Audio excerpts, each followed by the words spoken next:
Frédéric Bastiat was a French economist and writer who has been coined as the most brilliant economic journalist who ever lived. He is best known for his writing in favor of free trade and the economics of Adam Smith. He had a way of making irrefutable truths so understandable with witty parables and analogies that they became hard to ignore.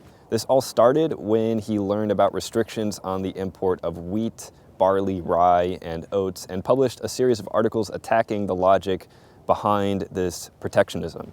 He went on to establish the Association of Free Trade in Paris and his own weekly newspaper called Le Libre Échange, or the Free Trade, in which he would assault socialists and protectionists. Bastiat particularly emphasized and warned against the unseen consequences of government policy. In a well-known satiric parable that appeared in his Sophisms of Protection, Bastiat created a petition proposed by candle makers who asked for protection against the sun, suggesting that candle making and related industries would greatly profit if the sun were eliminated as a competitor in providing light. This petition became so well known that modern economists even use it today in defense of free trade. His famous work, The Law, written just before his death from tuberculosis, was an examination into what happens when the law becomes a weapon of those in power rather than a tool to protect the rights and freedoms of individuals. Bastiat believed it to be common sense that if someone is prohibited from committing a certain action because it harms others or their property, then a group of individuals should also be prohibited from committing these same actions. He put forth what's known as a negative conception of law. For him, law was a tool to prevent certain actions that harm others, and it should stop there. When law imposes upon men the regulation of labor, a method of education, or religious faith or creed, it acts positively upon people, or it uses people to benefit those who create these laws. Politicians are obviously in favor of a positive conception of laws, which was just as prevalent in Bastiat's time as it is today. He warned that this leads to what is known as legalized theft or plunder. When a portion of wealth is transferred from a person who owns something without his consent and without compensation to someone who does not own it, then theft is being committed. When the law itself does this, it's still theft, just legalized theft, and they can use police, courts, and jails to make sure people can't retaliate. Bastiat believed the main motivation behind all this was simple greed and the desire to obtain wealth in the easiest possible way. In order to survive, we need things. And in order to obtain these things, we can either be a recipient of charity or perform labor, referred to as voluntary means, or involuntary means, which include using force, fraud, or coercion to take goods from those who obtain them in a voluntary, honest way. He said that now, since man is naturally inclined to avoid pain, and since labor is pain in itself, it follows that men will resort to plunder whenever plunder is easier than work. History shows this quite clearly. Well, plunder is much easier when it's legal, and Bastiat argued that this was a huge danger to society. The only way to resolve this issue is by making theft more painful and dangerous than labor. It shouldn't be easier for a person to get rich by influencing the law than it is to provide value to consumers. This creates a vicious cycle because we naturally rebel against injustice, and when plunder is organized by law for the profit of those who make the law, the plundered will want to do the exact same thing to others.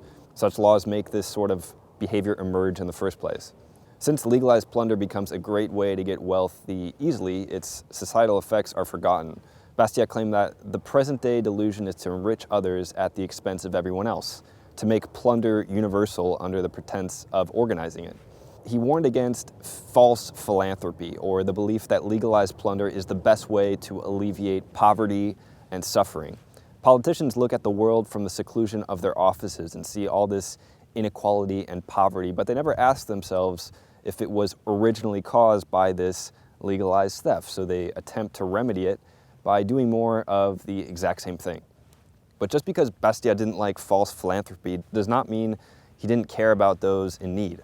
Voluntary philanthropy is a different story. He believed that the alleviation of poverty and the availability of things like education are done most effectively in a voluntary way. People don't like being told what to do. That doesn't mean they aren't capable of voluntarily creating a working society. Just because a government doesn't provide something doesn't mean no one will. This whole idea comes from a very negative view of humanity. In fact, it's the contrary. For example, here in the socialist country of France, healthcare is free. Of course, it's not actually free. It's being financed from legalized theft, but from a socialist point of view, it's free. Well, anyone with enough money who needs a serious operation in almost every case goes to the American hospital in Paris because it's a private hospital and the quality is incomparable. It is a private institution. It has no shareholders and receives no funding from the French or American governments, yet it is preferred by anyone who can afford it. As always, you get what you pay for, and there is no such thing as a free lunch or a free colonoscopy. It's thanks to the generosity of its members and donors and to large profits that they can invest in the latest medical equipment, building renovation, and the best doctors. There's also this protectionist argument that free individuals lack the compassion to help those in need. But as Bastiat stated, if the natural tendencies of mankind are so bad that it is not safe to permit people to be free, how is it that the tendencies of these organizers are always good? Do not the legislators and their appointed agents also belong to the human race? Or do they believe that they themselves are made of a finer clay than the rest of mankind? If we are free, does it follow that we shall then cease to associate with each other, to help each other, to love and succor our unfortunate brothers, to study the secrets of nature, and to strive to improve ourselves to the best of our abilities? A free market is undoubtedly the best possible way to run a society. We can observe the high quality of life in places with the most economic freedom, such as Australia, New Zealand, and Switzerland. With the Virie market, anyone can participate in a digital free market and reap the benefits and help remedy the societal issues caused by protectionism that Frédéric Bastiat so clearly articulated.